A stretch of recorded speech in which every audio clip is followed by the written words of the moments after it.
Alright, so I guess first thing to say is that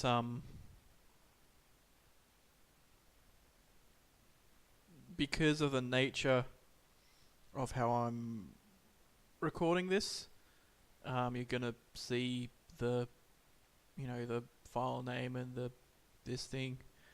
Um, all this stuff should fade away when the video is playing, but the way that I'm capturing the video now is through a monitor display capture. Whereas in the last few videos I was using the game capture to capture the thing. So yeah, this is just basically a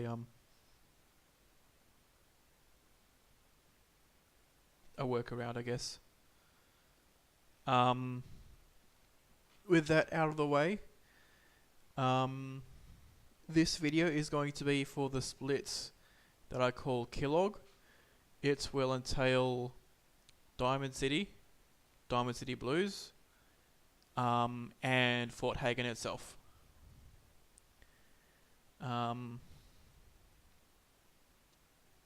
So without further ado, let's begin.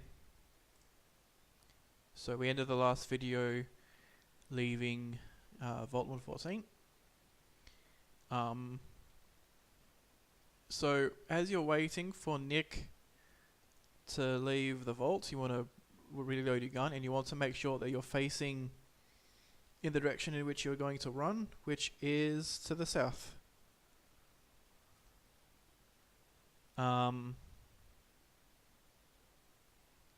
That will complete the quest. Usually you'll level up here. Sometimes it works out that you end up leveling up a little bit later.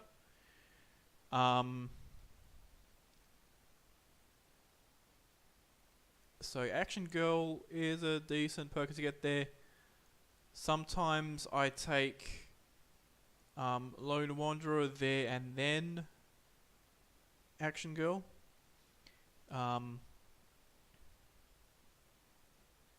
I guess it depends on whether you plan on just discarding the SMGs that you're going to get, or whether you're going to, I guess, keep them to sell them to Arturo.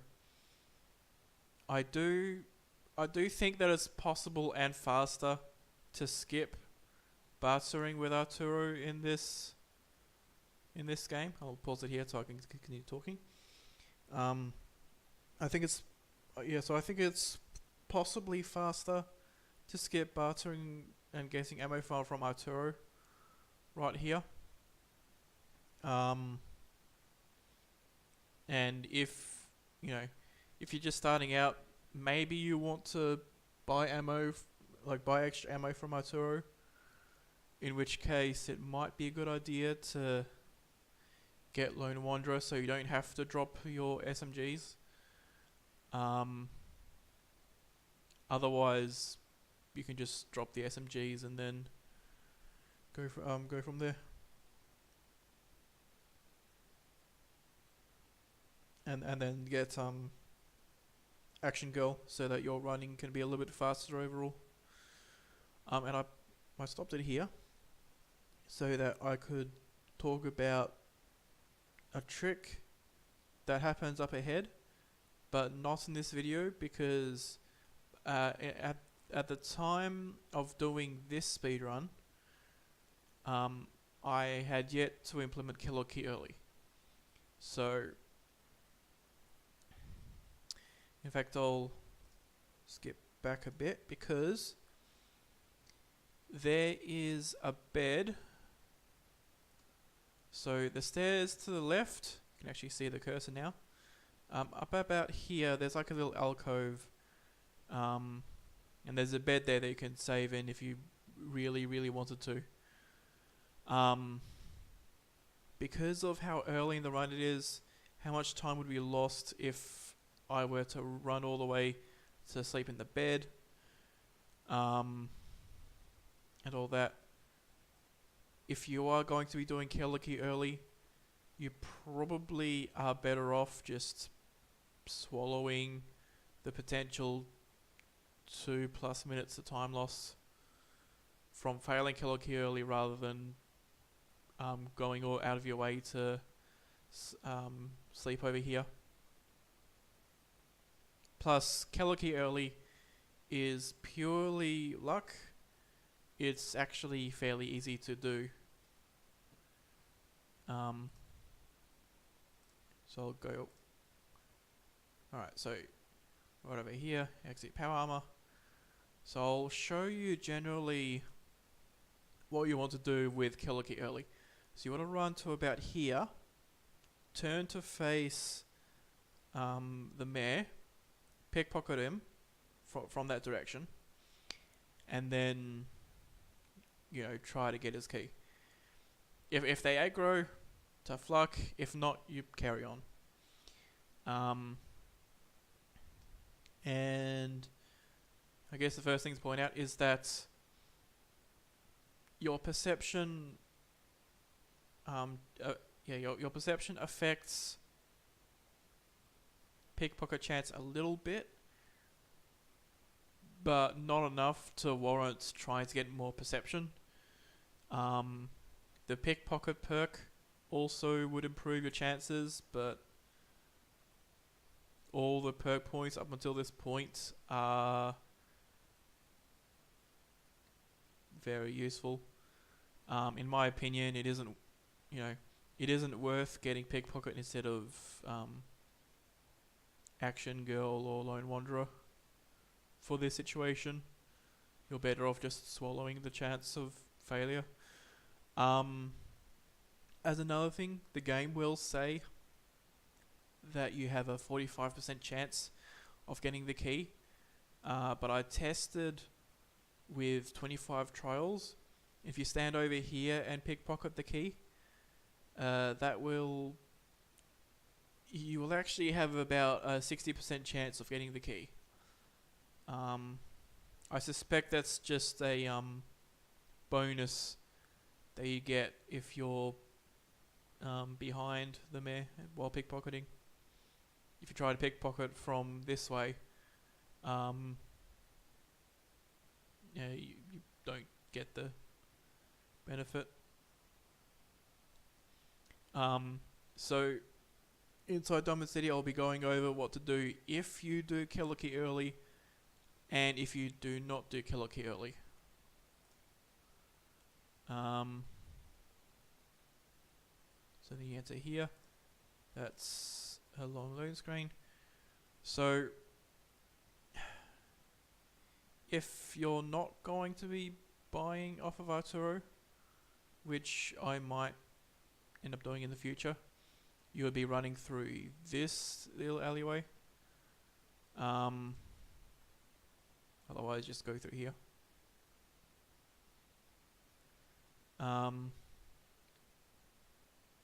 So with Arturo, you're basically just only buying 45, so you get 100 from them.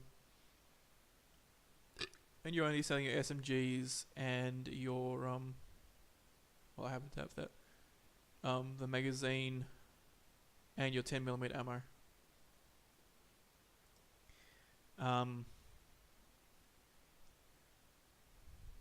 So yeah, that's all you're doing with that.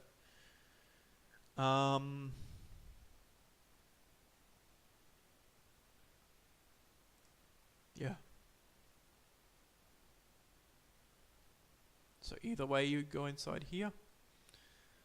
Immediately when entering, there's dialogue between Nick and what's the name? So you want to pick up like the newspaper, the coffee the coffee pot, the desk fan. I'm going to go back here. The hot plate is good primarily for circuitry. Circuitry is used when building the signal interceptor and also when repairing your power armor torso. Um, you have no control over which junk item is scrapped to get the circuitry um, that is used up when repairing your power armor torso. Um,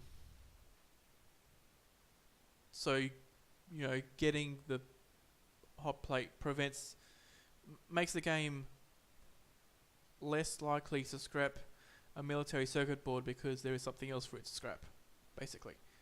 And the fusion cells are just for selling. In the future, it might not even be necessary to get that.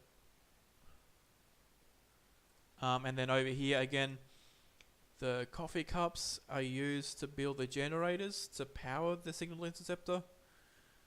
And also this here, the cigar tray. The cigarettes and other newspapers are good for cloth. So cloth is used in two places. It is used to build the bed in Sanctuary and to build the radio dish for the signal interceptor. I think combined you need like 8 to 10 maybe. But this gives you something to do while they do their dialogue.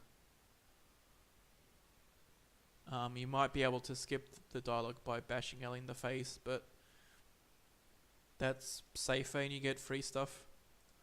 So yeah, you talk with her as usual. She gives you caps and some clothing. Okay, so here, the dialogue you want to do isn't just mashing X.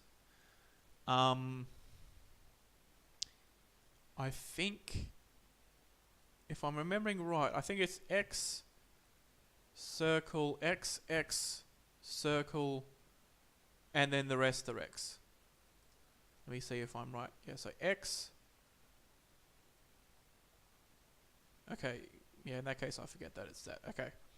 But X, circle, X, X, circle. You could start off with circle X, because in the first dialogue scene you need to do both down X and right circle to continue the dialogue. And then everything else is just X. Also in this dialogue mode, we play with the dialogue camera off because in other dialogue it's faster, but in this dialogue you are very likely to basically get out of your seat. There's not much to do about this, but it's not a big deal. But if you do get out of your seat, you can still continue the dialogue outside of your seat. It just sort of prevents you from doing that. And then once he says you always am and you get the tick, that's when you can leave Diamond City. Alright, so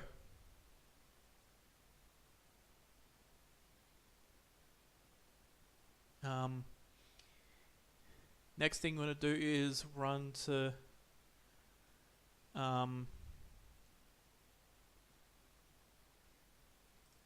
you want to run to Kellogg's house. Now, if you're not doing Kellogg here early, you'll have to wait for Nick to follow you. In which case, if you hide in the corner there, he'll sprint for a little longer, and that'll save like a frame or two. It's like free, so why not? And then once he stands still, right about there, you can talk to him like that.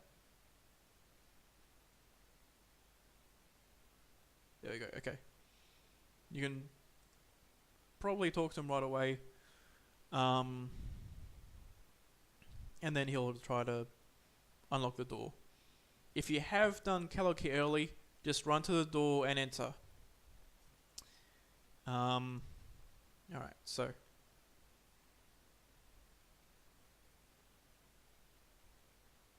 tap that. Wait for him. So you want to... Ideally you want to jump onto this railing. If you fall off, that stops him from doing his dialogue. So if you're concerned about falling off the railing, then just stand and jump when he's done his dialogue. But the cue for you to be able to run off is right there. When he says, you see that platform in the distance, that's when you can leave.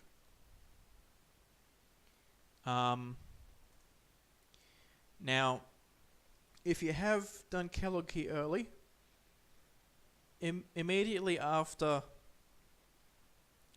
leaving Kellogg's house and talking to Dog Meats, you will be at this point and you will still be going into Cook's place, the Colonial Tap House. So what you want to do is enter and then immediately leave.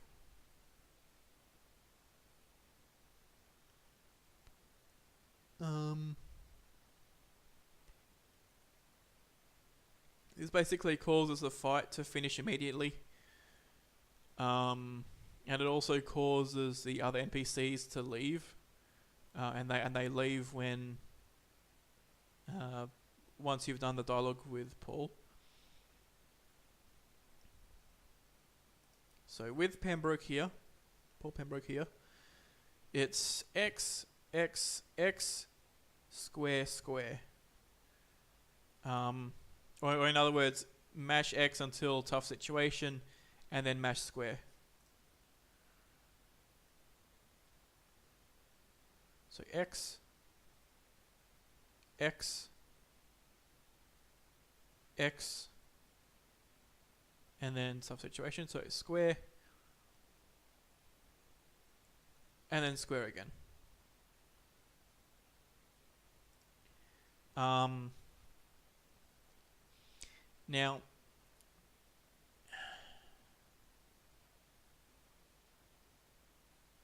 okay, so if you haven't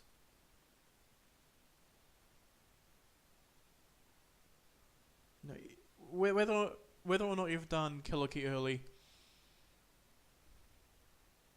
you will have a piece of charisma clothing from Vault 114.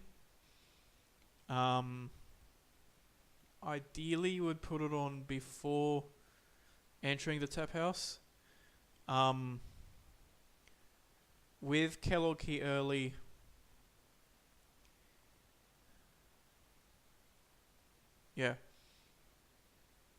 with Kellogg key early, you only do the speech checks with Pembroke.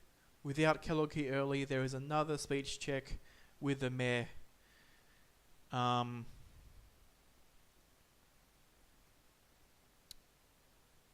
And by the way, one of his speech checks is orange, and you need to have 10 charisma to have a guaranteed chance at passing an orange speech check. So that's 7 starting out, 1 from the glasses and 2 from the clothing.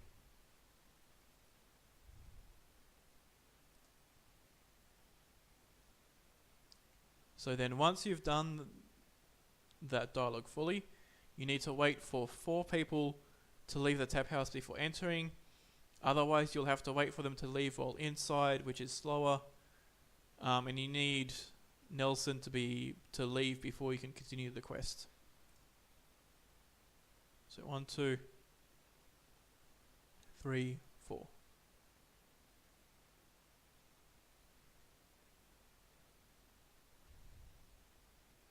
So you wanna once in here, you wanna get yourself into into a position where you can easily kill Cook.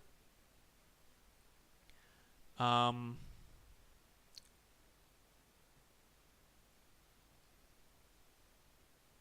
yeah, and then wait for Nelson to leave. Once he's visually left, I like to give it a few seconds to make sure that he's gone. Just to make sure that the gang doesn't weird out and decide to have anybody else go aggro. And then you kill Cook. There's a first aid kit. You eat Cook. But what you need is a note. And then there's like an ammo box there for more stuff to sell. The ammo box in future runs probably isn't necessary to get. And then you need to read Cook's note before you leave Diamond City. So ideally right now. So you read the notes.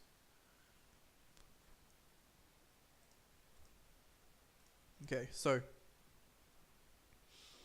if you have done Kellogg here early and you've done the dialogue with Knockmate and all that, you just immediately leave Diamond City. I think the fast way is actually running onto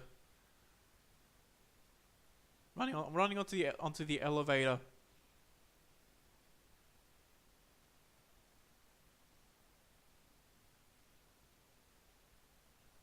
No, you'd be running across here, then jumping to the other walkway.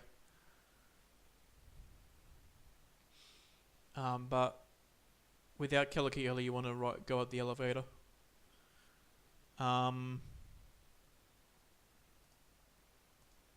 Okay. So don't bother with the person whose names I forget. Geneva. Don't bother with Geneva because it's a lot of dialogue to get to her. Just go through the door and talk with the mayor. If you just mash X, you'll get to the speech check. I think. Yeah. X and X. And then once up here you get obtained Kellogg's key, or Kellogg's key was added to your inventory or something like that, that's when you can leave. Like right there. Kellogg's house key added. When you see that, you can leave. They'll try to talk with you, but just go down.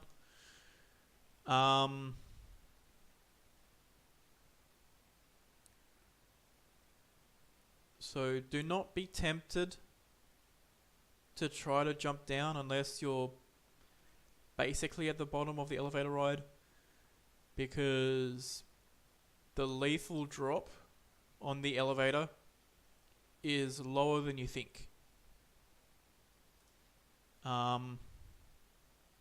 Now again, with Kellogg early, you just want to leave.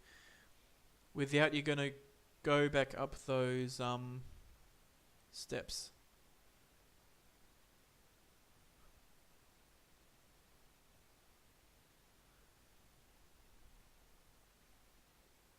So right about then, when you're about the level of the top of the lamppost, that's when you can kind of safely jump down.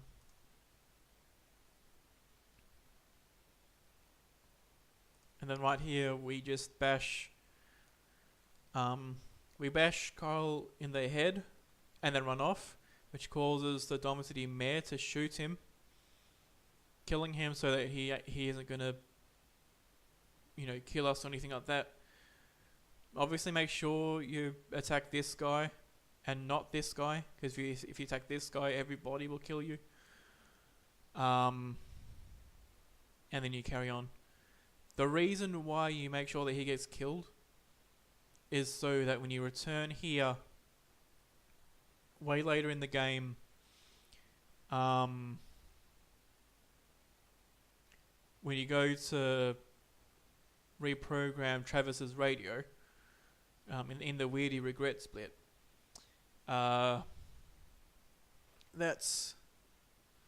it's so that this event doesn't continue, and then you can buy ammo off of Arturo. So here he's bashed. At that point, I would run back and then run this way. You can just run forwards and then across there. He doesn't really get much of a chance to get much damage in, if any. But again, the point is moot if you do kill a key early. So then you run up here, and then you enter Kellogg's house. And then I'll talk about... Okay, that's actually not very long.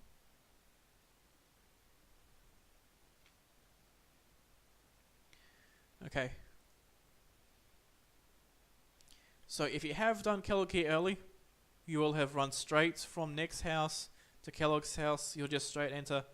This will be the point where you will be. Otherwise, yeah, you'll have done all that and then be here. So you want to get the button. Don't worry if anything else gets picked up there. You want to pick up the stim packs. Out of all this stuff, you want to pick up the 44 round. This will be combined with the 44 ammo you pick up off of Kellogg later on. And it's also the licensed item here, which does the dialogue. Pick up everything from the 3 ammo boxes here, the duffel bag, and the 2 quantums. Well, just the ammo from the bag, and there will always be 2 quantums there. So then you do this dialogue. He'll try to whistle, he'll then be like, okay, I called him. Once he says that and you get the tick, you can just leave. Okay, so Dog Meat comes. Now this is fairly important here. You want to do X and then circle with the Nick dialogue. So you want to do X there and then be mashing circle to dismiss him so that he is not a companion.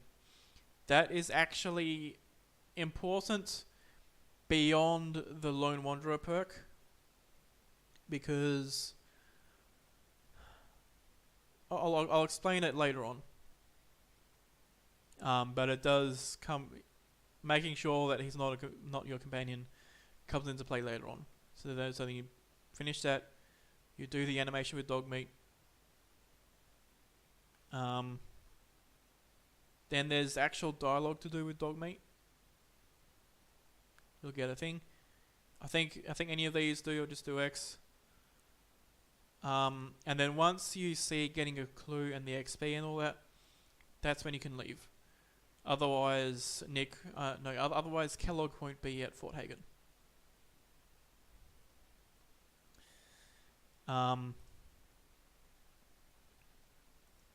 Now, if you have done Kellogg here early, now is the time in which you do the Colonial Tap House stuff. You'd run there, enter, leave, dialogue, enter, wait, kill, leave, and view the notes. You'll do that now rather than before, because yeah, you'll go straight from Nick the Kellogg. And then yeah, from about there you would jump to about here.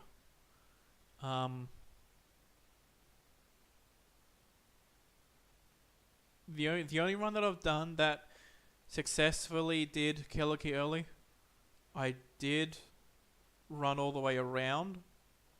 If I can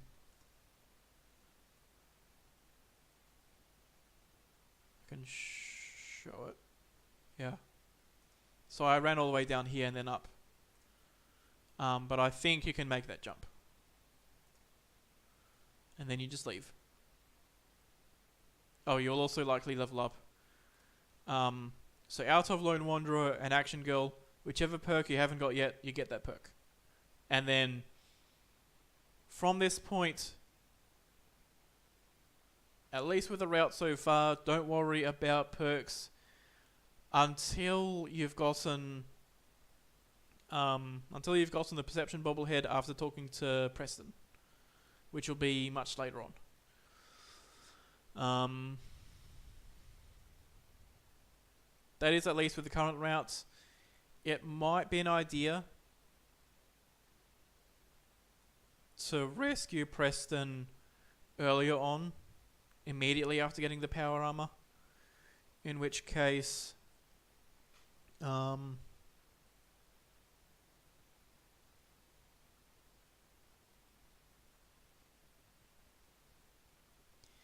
which case you would have that extra perception anyway, and you would be able to get, at least if I'm remembering right, you would be able to get both Demolition Expert perks after talking with Virgil for the first time, and then you would have extra damage with Green Tech and the Railroad, or just those two really. And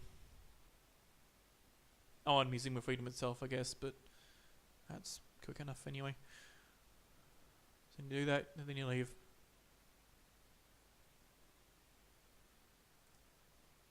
This is usually a long loading screen. Okay. You enter your power armor, then you just run up here. Basically north. Then you want to basically jump over this railing. We'll jump over or run around. It's not much difference. Run through here. Don't worry about anything up there. The cooler might have chems, but this is Diamond City Blues itself. You just shoot these guys. Oh yeah, jeez. Okay. So you want to shoot those triggermen. From Nelson, just get the ammo and the money. From the other triggermen, get the ammo and the guns. And so the way this quest works is that until you've killed Nelson and the triggerman, Trish is considered to be essential and can't be killed. She can only be downed. And then what usually happens is that once everybody else is dead, Trish gets back up and tries to talk with you. But yeah, you can skip past that and have the cams become available if you just continue shooting Trish. But because by that point she is no longer hostile, that is counted in the game's logic as a murder. So if Nick were to follow you over here, he would witness that murder, and then once you have gotten all the way to memories, Nick would still be classed as a witness to the murder, and then everybody in Good Neighbor would try to kill you. So that is why we make sure that you do not take Nick with you no matter what. So once she's dead and you've looted every other body here, you just get all these chems, including the one in the back.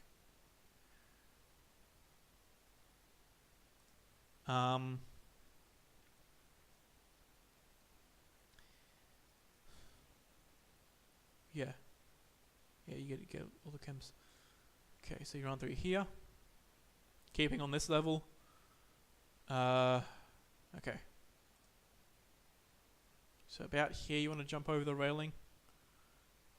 This is, to me, an ideal point, but it's not that big of a deal. If I go up ahead, about here, I think. Around here, there might be a hostile encounter to your left, but if you keep running, you'll be fine. This is about the point at which... okay, so... yeah, if there is an encounter there, by now you'll have escaped them, and they'll all be fine. Now, to your right is Oberland Station. So one of the benefits of running this way to Fort Hagen, aside from just being a straight up beeline path, is basically that once you've rescued Preston and you've talked with him and all that stuff, and then he gives you the quest where you go and help a settlement. The two likeliest settlements are Ten Pines Bluff, which is maybe 90%, and Oberland Station, which is about 10% maybe. But by running this way, you get close enough to Oberland Station that the game sort of pre-generates some quest to help Oberland Station to get the settlement. And then, because that quest exists available for you to get, and this is basically speculation, but that is what I'm assuming prevents Preston from telling you to help Oberland Station instead of Ten Pines Bluff.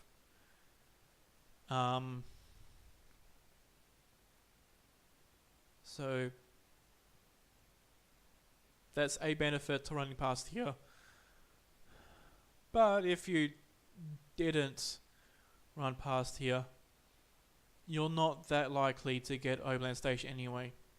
Like, it's usually about 10% in my experience.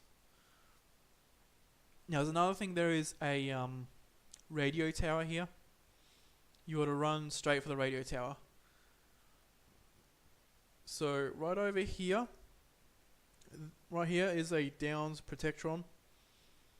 This Protectron can spawn with a biometric scanner or a military circuit board, or both.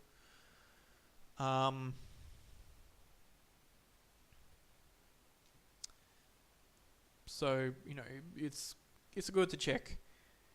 If it does have a bioscanner, you don't need to go inside the building with a bioscan in the glowing sea, or check Daisy for one. And if it does have a military circuit board, you don't need to worry about circuitry for the rest of the game,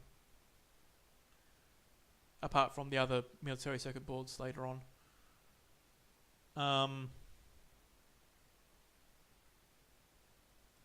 So in this run, it did not have anything. I think I just pick up the ammo and run away. The ammo, if any, that it has is like a consolation prize. So then you just carry on running.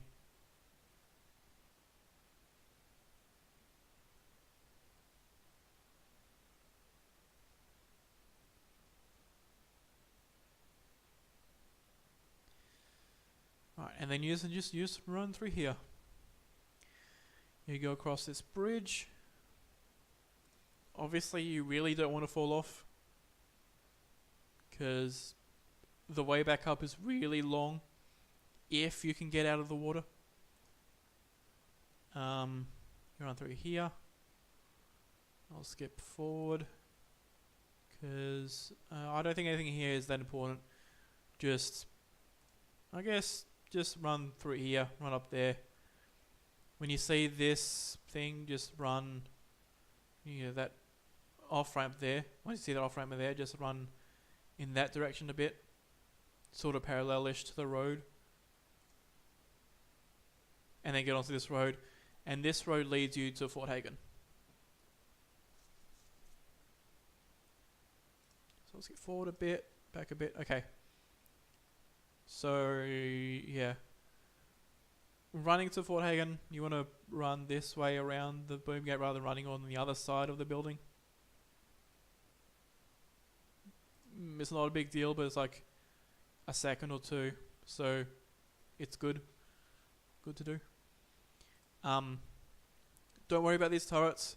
They won't attack until dog meat appears over here, which either happens if you sleep or if you enter Fort Hagen. So you run through here.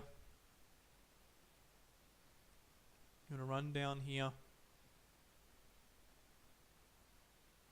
Now, you want to exit your power armor in such a way that you're in about this spot, rather than exiting over there. That way, when you enter your power armor again, you can just go straight through the door and enter Fort Hagen rather than going through there. So you exit the power armor. Pick up all the stuff here, including the stuff in the first aid kit.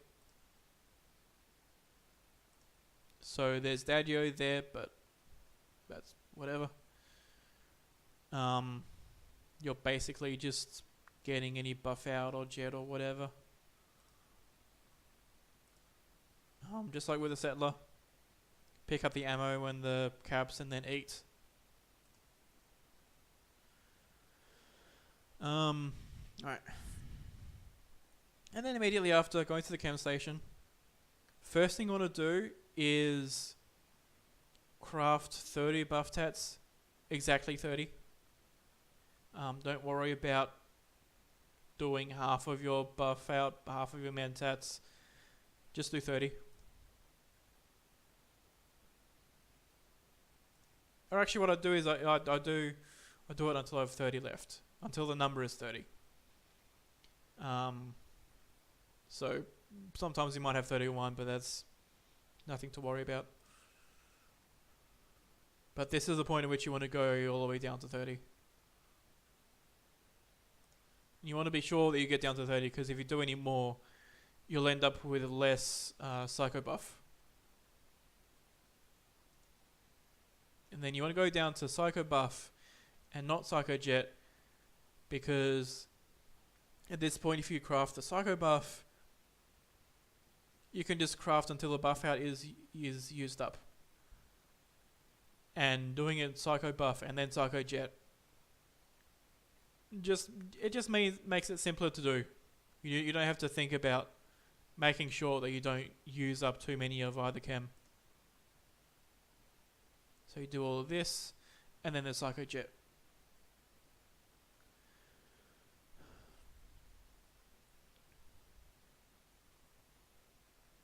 And then the leftover jet and mentats you sell later on.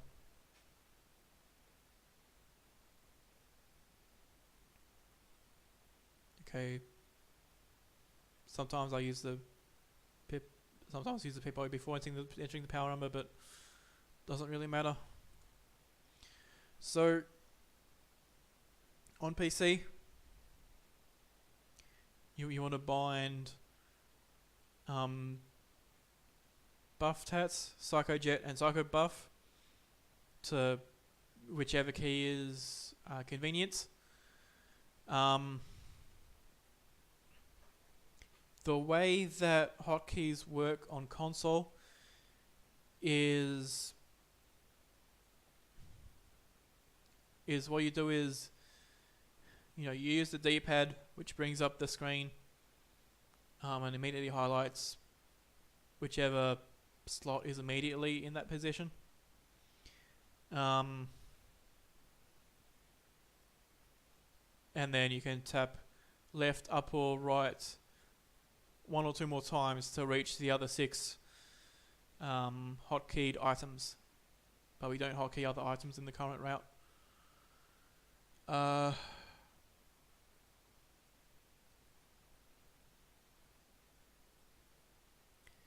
So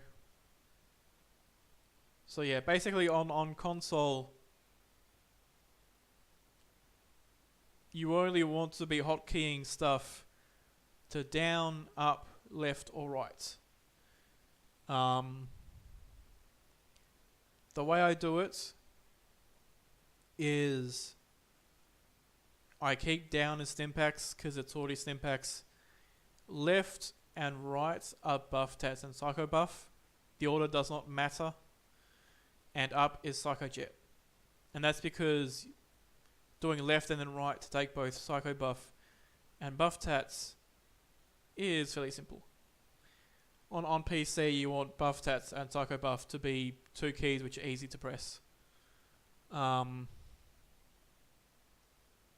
then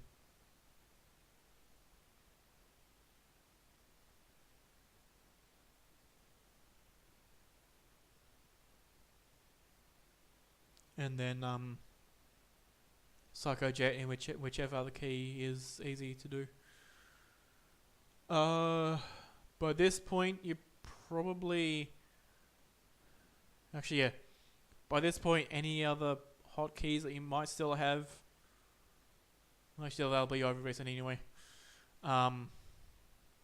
Left and right... Or at least in console, they'll be overwritten. Left and right is the baton and 10mm pistol, respectively. So those will already be overwritten. But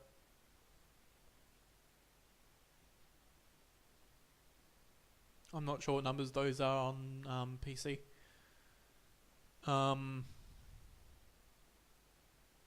But either way, you won't be using the weapon hotkeys again.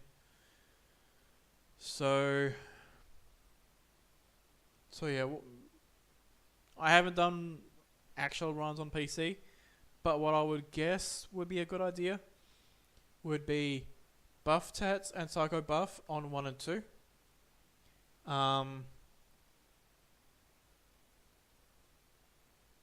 Probably leave 3 and then have 4 be the Psycho Jet. So that you can quickly press 1 and 2 without thinking too much about it, and then leaving 3 without anything is like a physical buffer to make sure you don't accidentally press 4. That's all to say about that. When it comes to, you know, Stimpaks just generally use when your health is a bit low. There's enough to not run out unless things get really, really bad. Buff Tats and Psycho Buff you want to reapply as soon as they run out. There might be situations in which it's a good idea to reapply before they run out.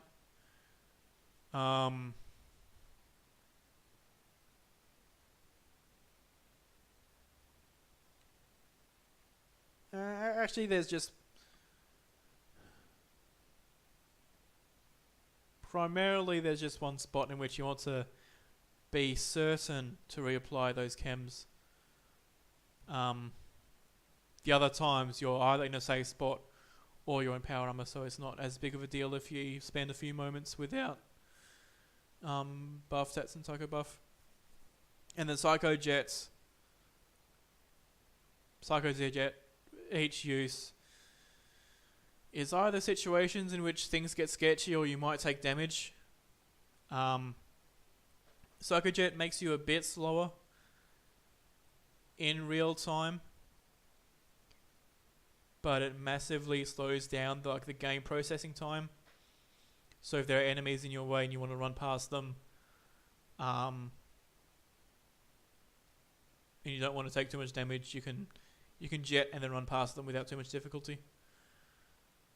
Yeah.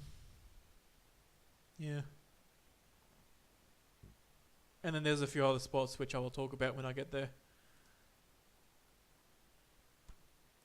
Oh, actually, the other main spot is if you're gonna shoot a tough enemy, Psycho Jet is useful to mitigate some of the recoil from your gun. That's the other thing. So, right, up, left. Take both cams, then we go through.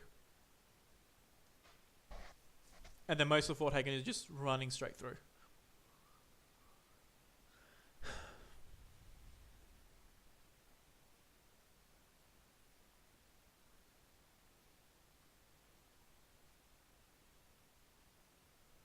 This takes a while. Alright, so you just run through. In power armor, these synths won't do much to you, if anything. They might block you. Especially the one that just ran past a second ago. Sometimes that one blocks you. But if you're quick, you can run past before he's in the doorway. Before they're in the doorway. Here it's a good idea to shoot this landmine before running through.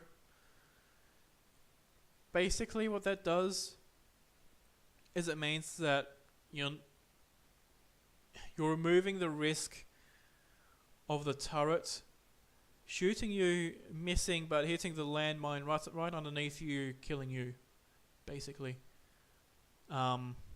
It's like a few seconds for a bit of safety. So you do that, and you run through. Touch the elevator, wait for it to open. By the time you go down, dog meat will get downed. But, just don't worry about that.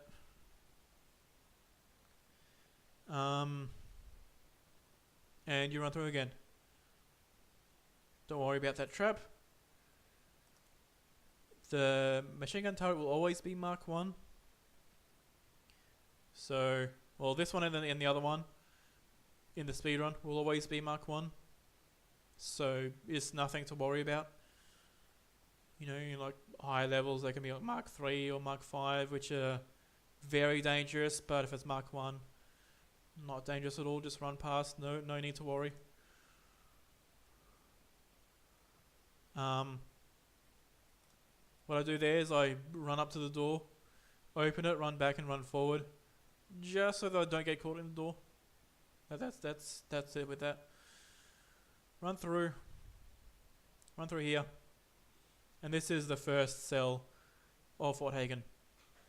Immediately in the next area, there is another military circuit board. You definitely want to grab this. So it's right there, it's in the desk, and then just run through as normal.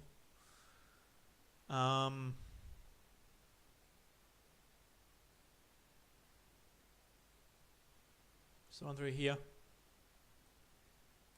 Right in here, there's a fusion core.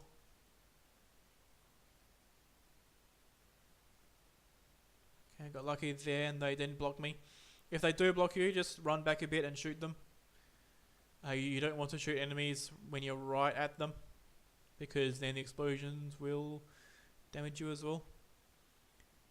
Pick stuff out of the first aid box. These guys, especially in regular glitchless, they commonly block your way. So what I do is I just shoot them to death. That way they won't block my way. Okay.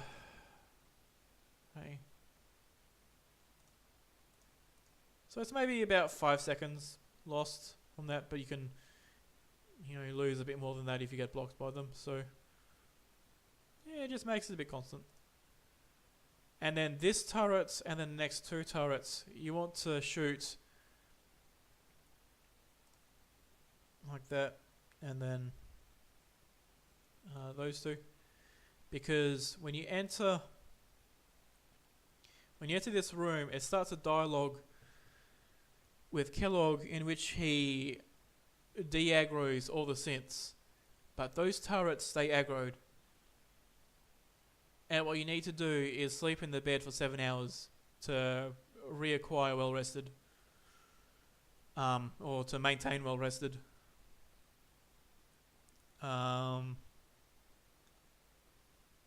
So that's why I make sure to kill those turrets.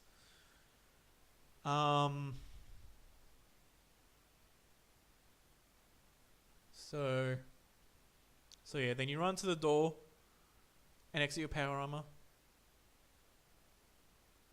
which basically gives you the most time for Kellogg to de-aggro the synths as like a safety thing.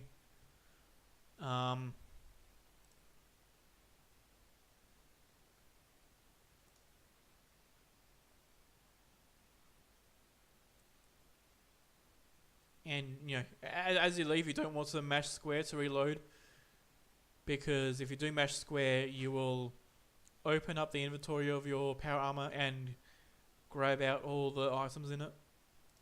Then while he does his dialogue, grab the med kit, and then by now you'll pretty much always be able to sleep in the bed. So just do 7 hours, reapply your chems, and then carry on.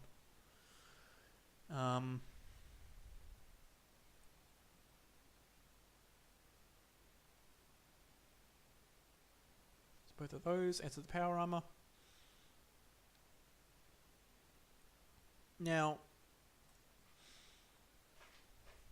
by now, other speedruns will have gotten the Fat Man.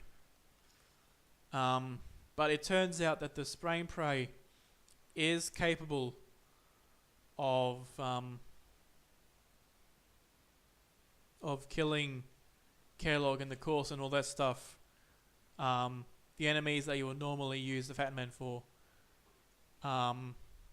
In most circumstances, the Spray and Pray is actually a little bit faster, funnily enough. Because you're not worrying about hotkeys or anything else. You're not worrying about reloading the thing. You're not worrying about switching weapons. You just spray and you pray and you win. So you just use the Spray and Pray here.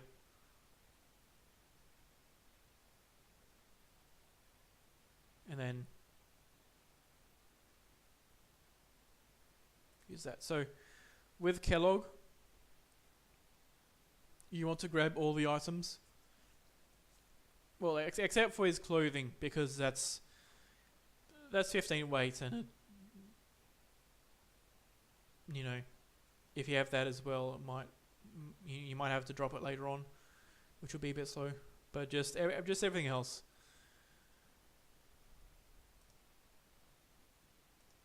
This is also a point in which you reacquire a grenade, but you won't use them at all. And then these 2 items are for selling later on.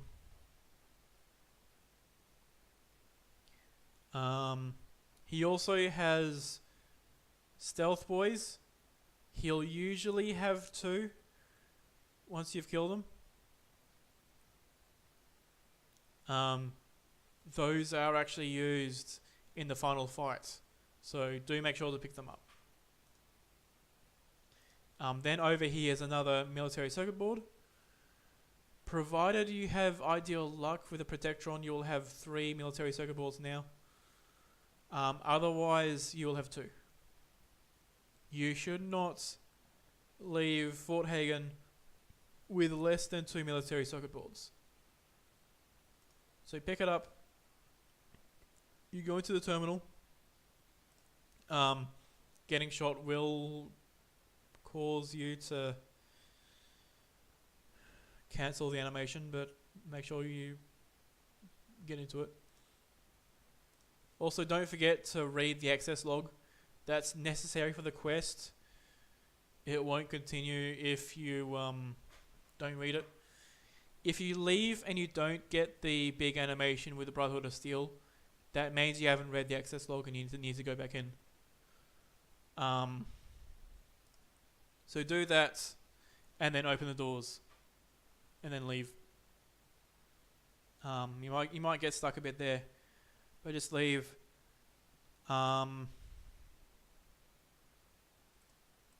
Synths over here might also block you.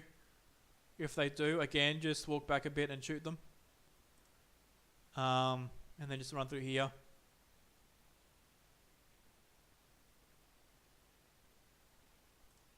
And then when I hit that button again, around then is when I split for the Kellogg split. And so that will end the